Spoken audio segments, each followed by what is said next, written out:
Fire Mountain, you can find them, he's got a website over there, but every Saturday they are at the farmer's market. That's Mike, who's got a bushy beard and glasses, a really nice guy, and they have some really good coffees down there. If you like that one, then you'll probably like the rest, or some of the others. Our other sponsor is Highland Bakery. We'd like to thank them for their delicious baked goods and helping us get that summer body going, right? But what I found out a couple weeks ago about Highland Bakery, and they are right over there at the Avenues, they serve breakfast, lunch, and dinner. And they have an outdoor patio, and they have a full bar. So for somebody like me, you can eat healthy and have a drink and still feel good about it. And then other things that are happening here for the month.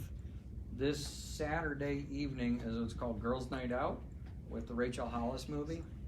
If you're interested in that, I could put you in touch with Jennifer. Then on May 7th is Diane Morris with Sizzle Your Style series. She's going in, it's the summer series, so you'll learn how to dress for the summertime.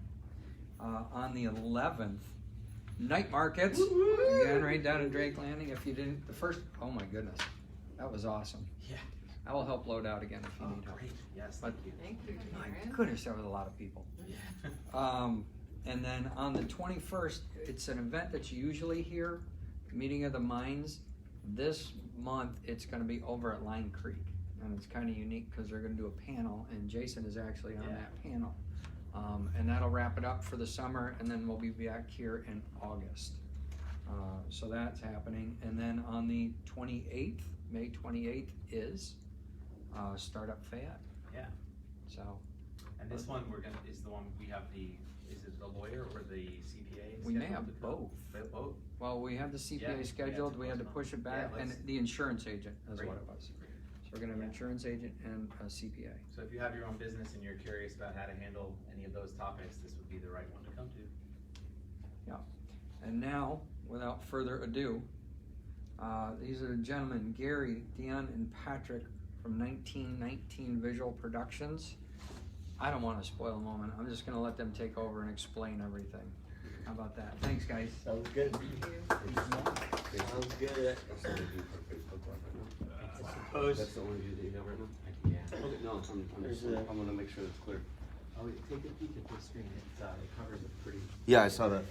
Cool. So we'll just make sure nobody stands over here. That way people watching can visualize the screen as well. I'll try to stay out of the way also. Well, how about you stand over here because you are the brain and the looks of the operation. So Wow.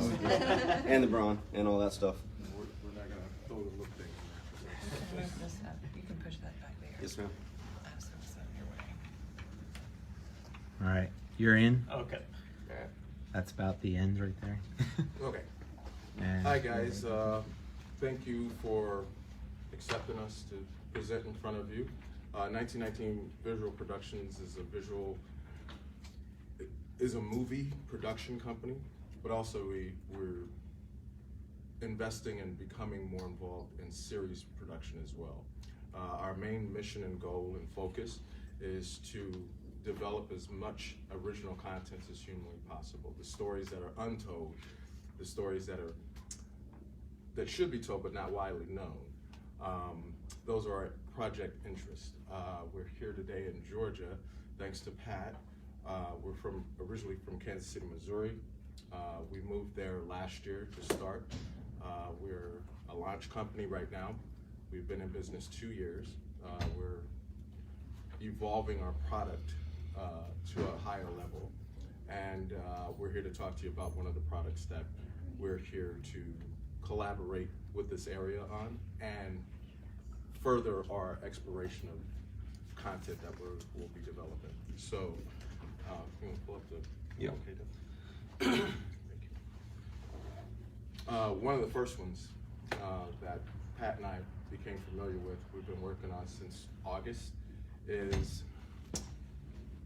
a true story about an investigator that was hired by the Assassination Commission. His name is Gary Rebel, and this is his true life story of what happened through the course of the investigation, the truths that are not told.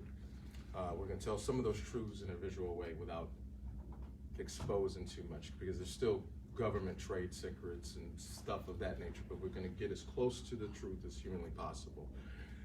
The arc of the story is that Gary did not want to do this job. He was a naval intelligence officer, minding his own business. He wanted to be a country singer, and he became one. They tapped on his shoulder. They hired 4 investigators. He was one that was the lead on this particular assassination. And what his family, his children, his life went through during that phase in time is pretty amazing, actually. And he turned his life story into a script.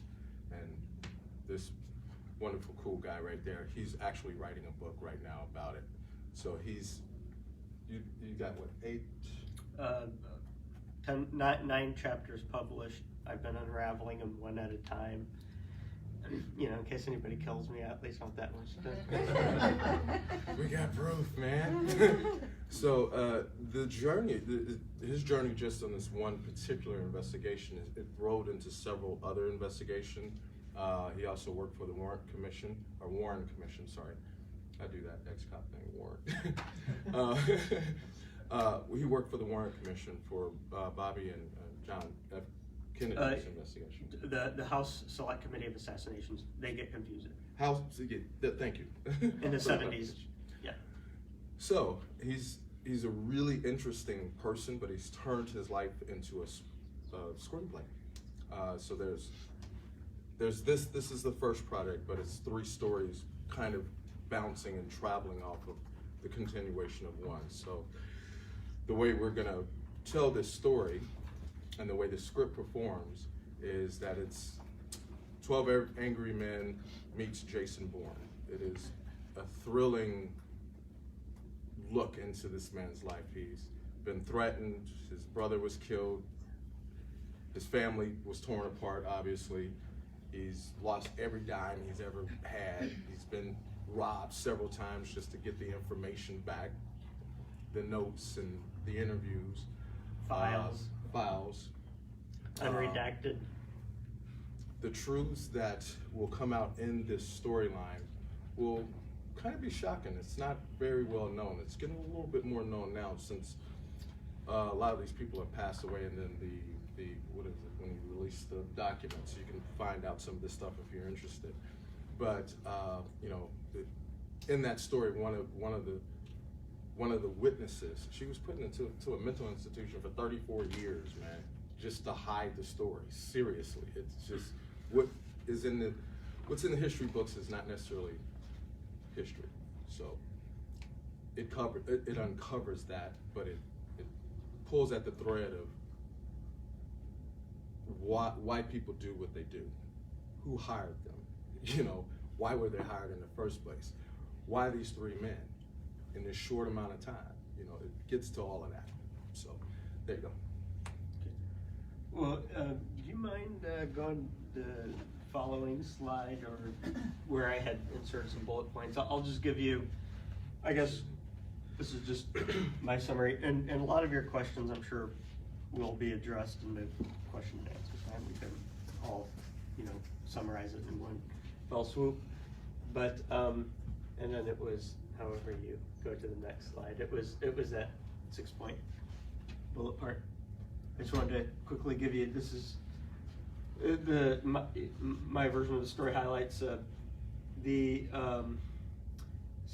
the long-term objective is to produce MLK, a feature movie based on the true story of Gary Revel, a private investigator who worked in association with the 1976 House Select Committee of Assassinations.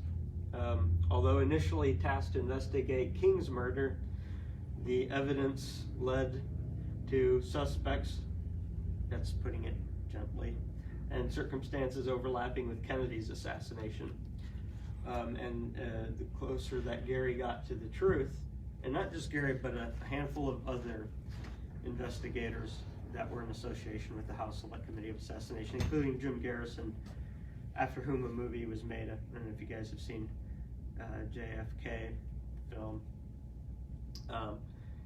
As Gary gets closer to the truth, realizing the scope of the interconnected crimes and criminal network he is up against, the danger and attacks on his own life intensify.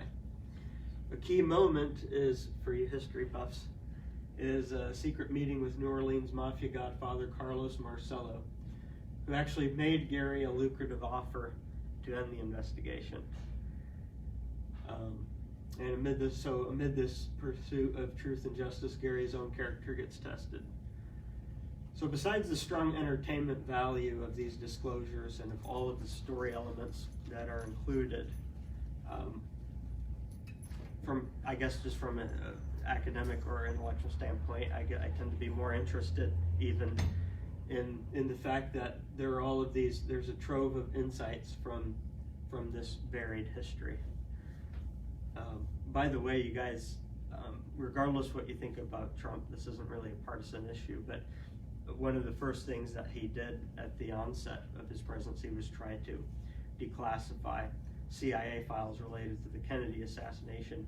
And there's a quiet battle that went on there. And the CIA continued to hold on to certain files. So the question is why? What national security purpose is served with hiding these crimes? It's a very interesting question. And I would say that there's a certain system that is being covered in terms of, yeah, maybe methods of the intelligence community, but things that have been weaponized against the American public to fool the American public. And for the simple fact that the American public has been fooled and that these methods have been weaponized against us to do this, it deserves more transparency. A certain trust is to be established. But that's just the nerd speaking. The truth is the entertainment value of this is epic from a artist or movie standpoint at the same time. So to me, it's absolutely ridiculous that a movie about this hasn't been made. But I'm glad it hasn't, because it affords the opportunity now for us to kind of to pioneer this. Anyway, as far as the financial business investing technicalities, Dion's the man for that. He understands all of that. So I think we wore out our 6 minutes probably. So, but all of that will come up in questions and answers, I'm sure. So here we have it. And my job here with anyone going through this is not to be perfect. I'm not trying to really answer every single question.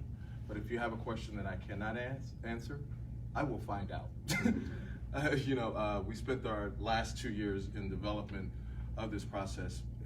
This business, entertainment business, is not necessarily about what you know, it's who you know, and it's true here in this industry. So it's about developing collaborative partners and getting that intellectual influence around certain methods and practices and processes. So I'll speak to that more. Financials, we can go through that. I would rather do that one-on-one because it's kind of sensitive information.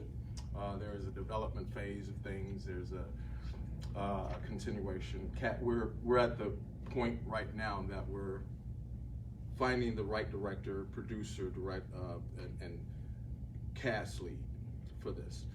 We have, what do you got? Let's look just down one more. Show. And while they're looking for it, I forgot to mention the screenplay's already done. All done. And professionally and written and So copyrighted. it's line produced. You guys know what line production is, right? No.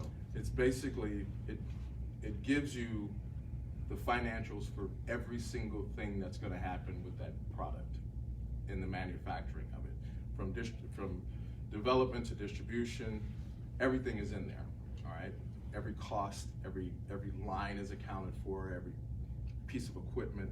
So that's already been done in this. We're not reinventing the wheel on this. These are the people that have showed interest in this project already. We want to solidify 10% more of the capital to get these people casted in this. They're what's considered anchors. So it's a director and a pretty well-known character actor that solidifies the rest of your financial package that you put together. I don't know about you, but I don't have a rich uncle that's gonna give me $22 million to make this product. So film financing works in multiple ways, and it's not a one person kind of thing. It's a multiple development, multiple phase development. So here to answer any question. If I don't know, I will sure find out. I have a quick one, and I know we're kind of gonna go through this a little differently format-wise, but if you have a cast like that, on their rider, if they truly believe in the project, why wouldn't they take it in residuals and based on, and take a lower base in the beginning? Yes. And then take it out of. That's literally all we're asking. So we're not getting in products that we're dealing with people just because you have name and anchor doesn't guarantee success. I'm not gonna produce a product or manufacture a product that's too expensive to make revenue, to make a profit. My goal is to ensure investors that they're gonna get a profit out of this. That people who invest are the biggest risk takers ever. So we're absolutely point systeming everything with people, even the director. We've got a baseline salary, and that's where we begin and end at. But the people that are interested in being a part of that, they understand that. So what is your total, you think the budget for this movie? What is the total? 22 You said million. 22 million, okay. Yes, ma'am. That's marketing, that's distribution, that's everything. Yes, Go down one. Last picture. on a similar note, I'm curious, it's more of an industry question. How do you project revenues? You know, what are the factors that drive revenues, and are there models even that say, okay, given this type of film, this type of distribution, we're looking at a certain dollar of revenue. Right. It's a perform matrix. These guys who do line production and who do the distribution, the pre-selling of it, they're really accurate at this now. They're actual models that will tell you what area to put a film in, to release it in, how many theaters you should do it, how many times a day people are gonna watch it.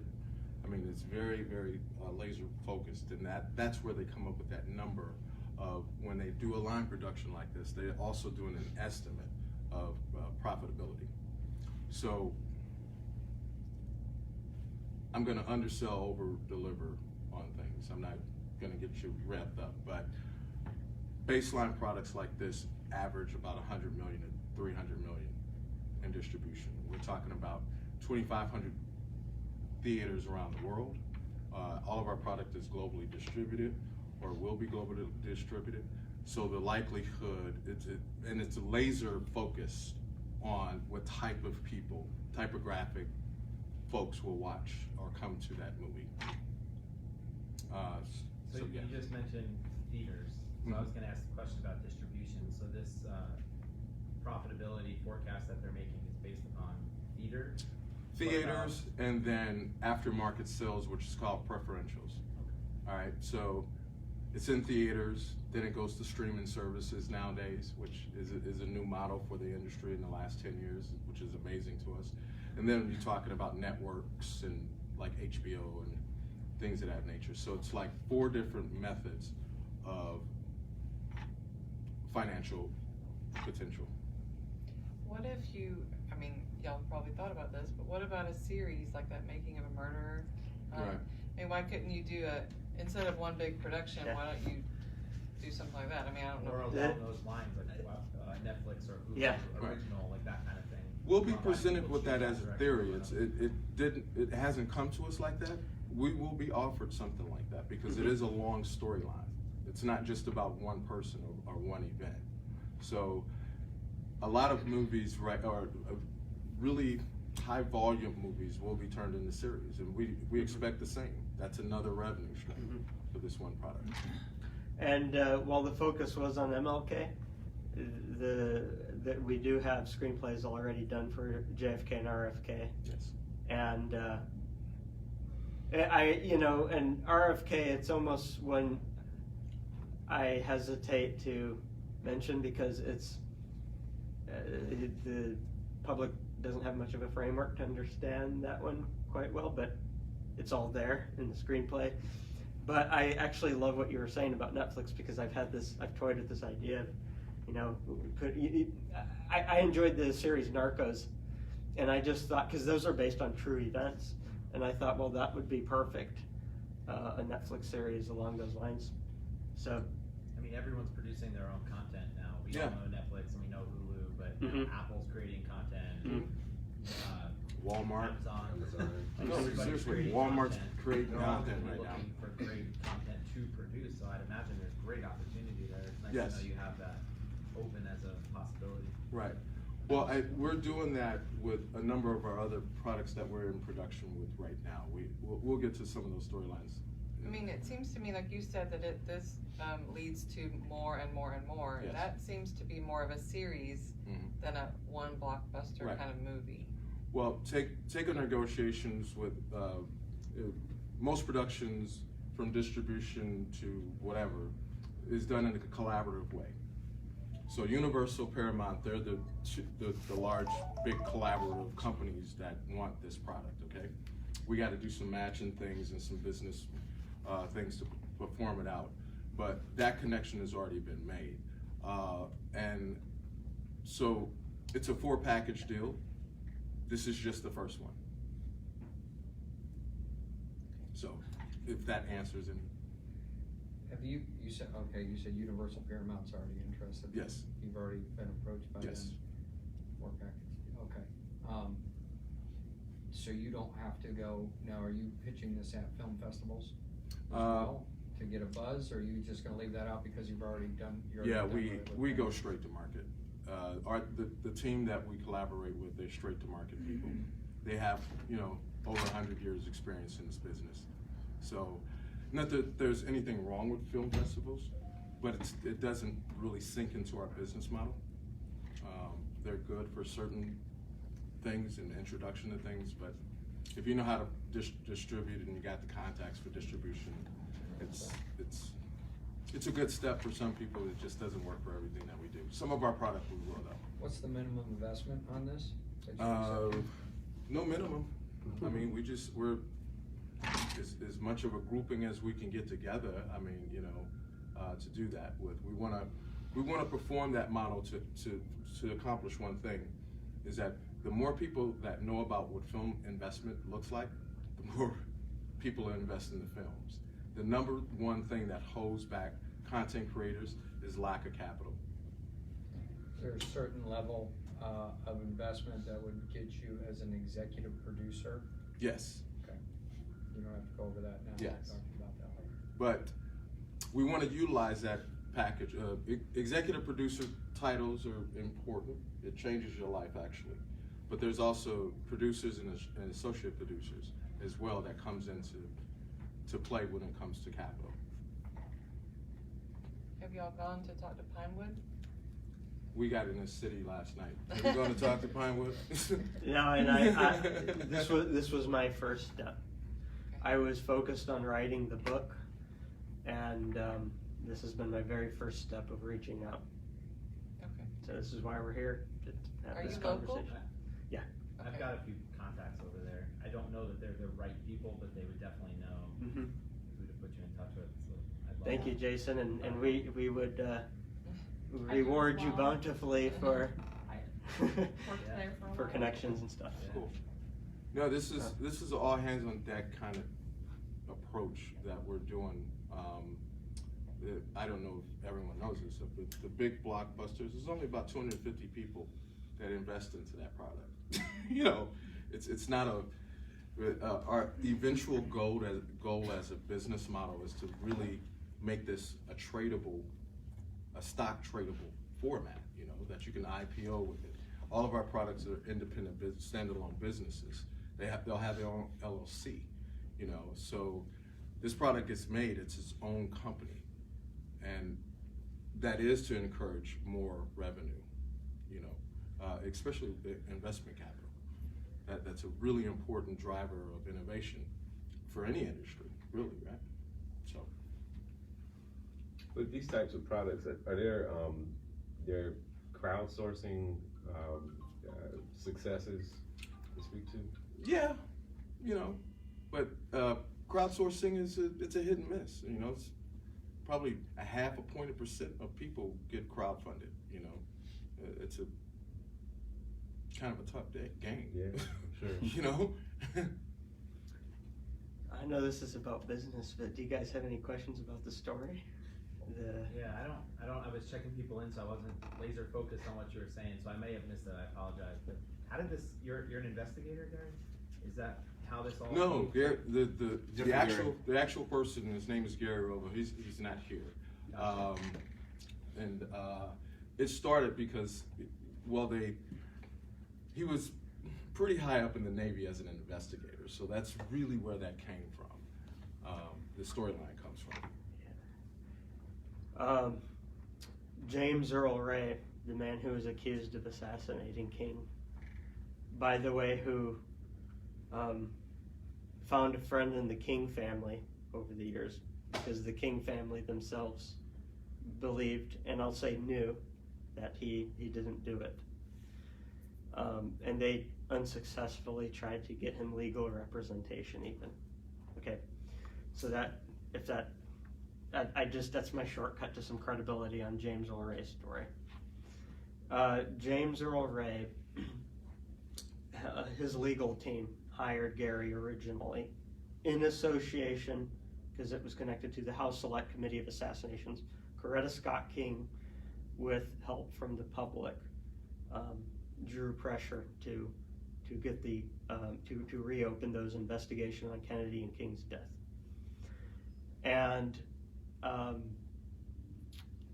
it's such a fascinating story. The lawyer at the time for James Earl Ray had a friend in the Navy, a Navy admiral, who suggested Gary because he knew he was right for the job, because he knew who Gary would be up against.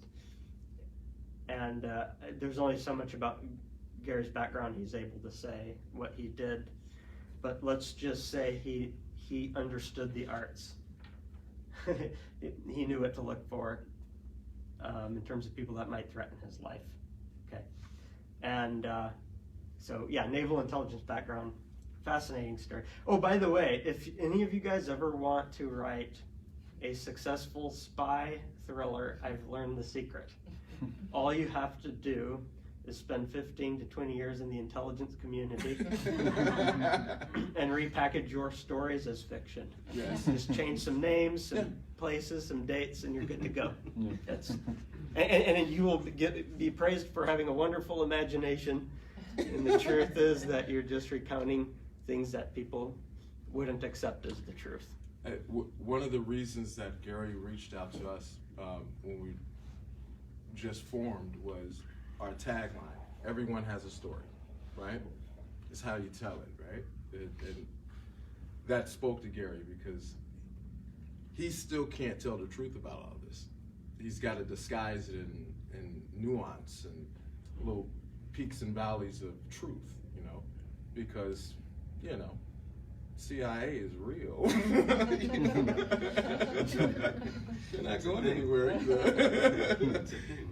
They will outlive us all. Okay, so we have to take in conjunction with these guys, Pat, Gary, and other Gary over here. Gary 1, that's what we're going to do, and Gary 2 is the other Gary. We have to give it some creative license with some of this because it just can't be so real that it's endangering people that are still alive. Actually, they were hired to do a job. Let's face it. Okay, good people, bad people, antagonists, protagonists. Did you have some video that you were going to show us? It's about some of our other products. Okay. If we got It's that just- it's far our into slate. it. It's like as Deanne was saying, it's like, you know, every production company, if you're good or, you know, serious, then you have a slate. You know, you have a number of projects, and so that was just I'd like to see that though. I mean, as a web designer, people call me and say, you know, what are you capable of? And I course. can't show them a design of what their site's going to look like till they hire me, but Of course. I can certainly Right. show them previous work, so I'd love Well, to see that. this is not going to be a trailer format kind of thing, all right? We're in production on several different things right now, so they're not going to be that in a world trailer deal. Our goal is to do in Missouri what you've done here in Georgia. What you've done here in Georgia is amazing to me. I don't know if you guys know this, but American-made episodic formats that are streaming or on network, you guys are making 75% of that. That's incredible. Programs are not being produced in California anymore. They're looking for places. It's just too expensive to do it. You guys have taken a market share of that right now. Louisiana has done a little bit with pitches, but there's still capacity. Our pitch to Missouri, the reason why we went to Missouri, I'm a wonk when it comes to numbers. So Missouri stuck out to us. We could have moved anywhere, but Missouri stuck out to us for this simple math.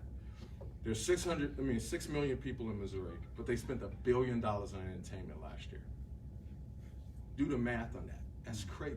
They're going to the theaters. They're bored. And they're bored.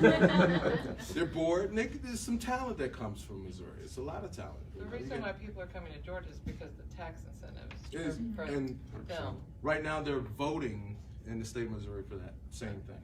So to sister city, It's the Georgia model. and Georgia model, and using that Georgia model to expand the capacity, but work with Georgia because you guys got the experience that Right. Missourians don't have. You know, I could have all the experience in the world, but I'm literally teaching every day there.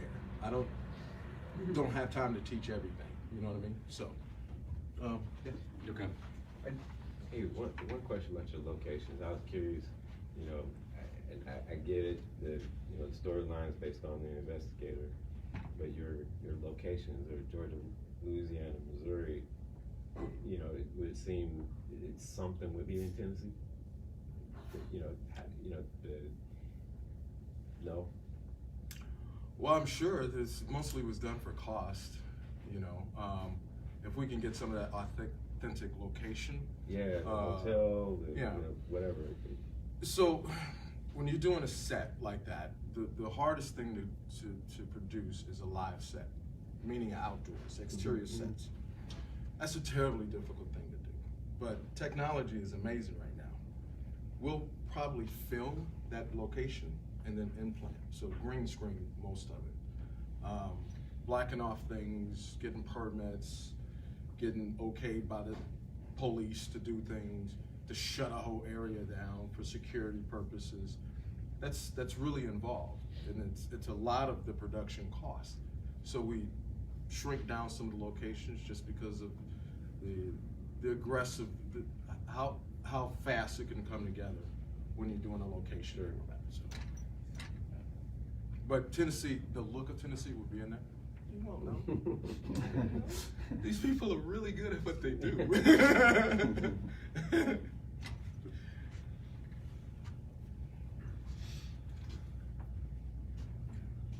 Like I say, this content is just to show that we do this for real. And it's a pitch to the House representatives. One piece of it is, like I said, they're voting next week on the incentive package, which is already passed the House, but it's going to the Senate.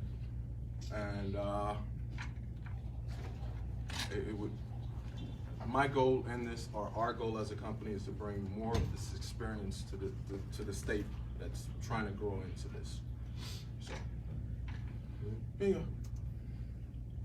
As far as the entertainment industry is concerned in America, we own the DNA.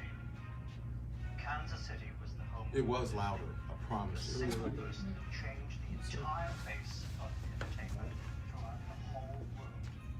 And he's a local boy. Are we proud? We're proud. Do you know what Disney is doing? Well, we sort of do, but we could be doing a lot more.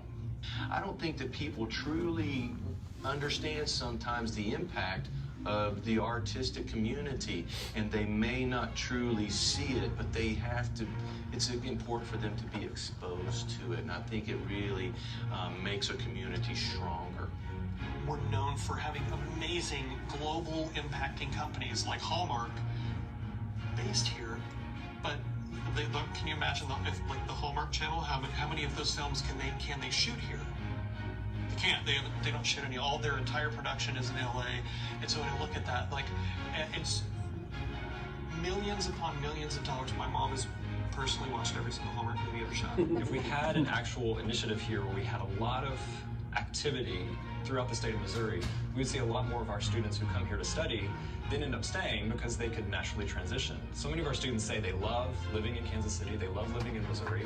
It's a low cost of living, it's a really fantastic place for them to raise a family, but they can't get the job they want, so they have to go somewhere else. What we're looking for is just assistance by all parties to see if we can make this a legislative priority to get the state legislature to reestablish some sort of incentive program or a credit program or jobs. It's really a jobs program. When a production company comes in, it's about $385,000 a day in terms of production costs that are spent in the city. So you magnify that out. It's not an insignificant amount of money that is spent locally, employing people, putting people to work, generating that residual tax dollars, because those people eat, they stay in hotels, they go to bars and restaurants when they're in town, they partake of everything that's in the city. So that has a tendency to multiply very dramatically. When I am hired or my brothers and sisters are hired on a job, it goes to provide for their family. So when their family reaches out into the community to go to the market, to go see a movie, to go and be involved in the community, there is income. There is monies that are being traded. The greater the people, the greater source of opportunity, then that filters in through our community, and it continues to provide for people that may not necessarily be involved in our business, but they are impacted. They're impacted. How can we be an active, dynamic partner with the entertainment industry based here in KC so that that industry says, you know, they're really smart down there. You know, KC is a really good creative hub. We should be working with these people. That's a conversation that has to take place between the city of Kansas City, the state of Missouri, the state of Kansas, and the industry. So you together work out what's missing and how do we supply it. This is the logical and natural place to become a new creative incubator for the entertainment industry's film, animation, storytelling should all be here, based in Kansas City. So we did that just for the House of Representatives and to go, well, first of all, the governor of Missouri, new governor of Missouri, seen this and was like, yeah, we gotta push this. It just makes sense, right? As a job creative, and Missouri is desperately in need of new industry. Seriously. So we produced that just to aid him in pushing the concept. So that was one thing. Using the Georgia model. Using the Georgia model. Yes. We compare you guys a lot to everything to get people to understand that we're not trying to reinvent the wheel. In fact, we want to collaborate with Georgia. We have to collaborate with Georgia. You guys make Marvel, man. Come on. That's some awesome stuff right there. I have another question for you based on, I know you're already talking with the studio, and I've seen this happen numerous times. You get two creatives in, you guys have your screenplay written, they start shooting based on the director, the producer, and what they're seeing on camera, and they go, we don't like that. We're hiring a script doctor, we're rewriting all this. That's right. How comfortable are you with that? Because We're totally. That is the part of the business. Yeah. it is. We've talked about this. Yeah, we Okay. walk that into cost. Because, you know, it may read good on paper, but you do a table read and it may sound good still, but then you put it on camera and the chemistry of the actors are not good, the lighting is terrible, and, you know, so yeah, that's built into the cost of production. You gotta be nimble like that, especially when you're talking about anything over a $500,000 picture. You gotta be ready for all of that. And adjustments are continuously made if you want a good product. Yeah, I've seen stuff go to pot because of creative differences. Yeah. People don't like it, but they go, No, they're putting in the big money and the time. We can't work with people who are not nimble in that way, because that's a part of the process, you know. Now, There's no perfect script. Patrick, is your book actually part of this? whole project, or is it a separate entity Yeah. itself and it's just kind of feeding into it? I would say it's part of it because, I mean, it can be its separate entity. This story needs to be in print regardless, and it's never been, this material's never been published before. So from a journalistic standpoint, it needs to be done, and I've been very careful in conversation with Gary, not this Gary, but the one in question, that that I've been writing I've been sure to make sure that the details, you know, are accurate. Whereas, there's some license, some artistic license, of course, in the screenplay. But yeah, what I would like is, as part of the overall budget for the film, I would really love it to be able to be funded to finish writing the book and to be able to commit full time to that. And then once that's finished, to commit full time to getting the story out there, to the marketing aspect, and to relating it to the movie. But it's just a magnificent story. So as far as like those details of even changing the script and so on and so forth, I would trust that, I hate to sound so confident, but anybody in their right mind would just see the magnificence of the story and be totally willing to work out the details. But I mean, if I were a millionaire, I would want to do this just for the contribution to history, even if I weren't sure that it were going to be paid back, Is this going to be? which it will be, but I would do it. Under 2-hour movie or over 2-hour movie? It's under 2 hours. It's under 2 hours. We're specifically putting it that way so we could sell the package, because it's not just one story, it's literally 4. So this is just the introduction to the storyline, because we're going backwards and forwards in time in this package. So there's gonna be 4 movies? Yes.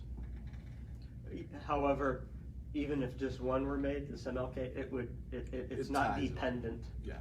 on the others being made. Right. It's a complete story in itself.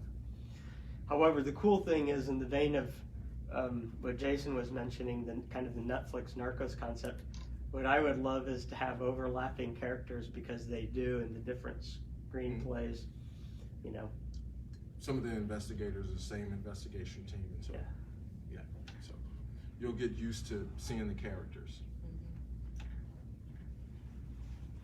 So is it going to be more of a blockbuster or more of a documentary? Blockbuster. Yeah, right. I mean, we love our documentaries, don't get me wrong. Yeah. Gary's in production right now, or we're in production, one about women in roller derby. It's a fascinating storyline, but yeah, most of our work will be featured. I want to do one. I also I would like to make a documentary too, just to capture the journalistic and historical lessons of it, because the thing that I find so amazing about the story, that I discovered in the process of writing the book, that I didn't even as I was going into it, is, first of all, the MLK story exposes one to this whole array of psychological warfare tactics that were used on the public to fool them. I mean, people rightfully ask if Kennedy, if MLK, if these conspiracies really took place, how could they possibly be? It's one thing for the intelligence community to cover their tracks if they were involved, just from the perspective of somebody who doesn't know much about the topic. But how could this possibly get past the media? Well, that's a valid question. But but when you see the array of psychological, it's basically it's a covert science, right? And there's an array of them. And when the public is awakened to how these were used against them, well, I think it has this ability to help, it gives them the tools to think for themselves, to recognize the subtleties of government and media propaganda, and to just equip them with discernment, And that's a lesson that needs to endure throughout all history. And what I found, though, that was so neat was Dr. King himself, of all people, happens to be this perfect example of somebody who did think for himself and who was willing to question the narrative, to question the media, to question what was spoon-fed. By the way, just for fun, do you guys have any idea why the mafia would want King dead? Anybody? Okay. All right. Well, I guess you'll have to see the movie. But if we get to it, it's a lot of moving pieces into those 4 men who died. These epic people, and they're all related. All the same faction, all the same people, all the same people of power and the lever pullers. And it's gonna break out of the conspiracy theory format, because it's not really conspiracy. These are actual people who lived it. So it's not theory. It's not theory. It's actual, sure, like a real thing. Concrete facts, names, faces. It's not nebulous. It was a criminal conspiracy, and lessons people haven't had a chance to learn from yet. Our first 10 products, we're mostly a faith-based orientation company, but we're not going to do saccharine kind of stories. God don't find pretty people. You know what I mean? The disciples were thugs. I'm serious. They slow motion walking thugs, you know? So some of the stories are going to be the first 10 that we're doing are very women-centric, but told about women a completely different way. How many of you guys heard of the Negro Baseball League? Yeah? Did you know there were 3 women that played along with the men? Don't you want to know that storyline? And how, I'm sorry, I have to say it this way. It's going to offend some people, but I'm going to set it up anyway. They were the 3 ballsiest chicks ever. I'm just going to tell you, seriously, it's just amazing. And it was happening all think in the 40s and 50s, how advanced that was. And they played, had uniforms, the whole thing, you know? It was a very amazing business model and experience for people who were involved. So we'll be telling stories like that rich tapestry of slightly known things. They're not gonna offend you, but you're gonna enjoy watching it, but you're gonna learn something too, you know? I like accidentally learning a fact, Googling it, you know? Is that real? I know we're coming up on our hour. Are we? And so, if you want to stick around, you're more than welcome to stick around. Sure. That wasn't bad at all. You guys were actually pretty cool, man. You know, he walked in and got like right into it, and she came in. It was awesome. Thank you. I just want to, so you're here at 1 Million Cups. This is the first time that you've really stepped out and asked for any assistance. And I just want to bring to your attention, if you're not already aware, that the 1 Million Cups event is actually put on by the Kaufman Foundation, which is based out in of Kansas City. That we did this before there because Kansas City is a frightening place to pitch. I'm just gonna let you know right now. They booed James Brown, man. I come from there, and I go, and I lived in New York for a while. Patrick and I, we shared a story. It's like, if you can make it in New York, you can make it anywhere? No. You make it in Kansas City, you can make it anywhere. It's a hard place, man. Well, thank you guys for coming here and presenting for us. Oh, thank you. Thank you for listening. If we have cards, and if you want to stay in contact with us, this is the point of this. We want to help push this model forward. We would love the involvement. We cannot have too many hands doing this, seriously. Awesome. All right, thank you. Like I said, you guys are more than welcome to stick around. Do this.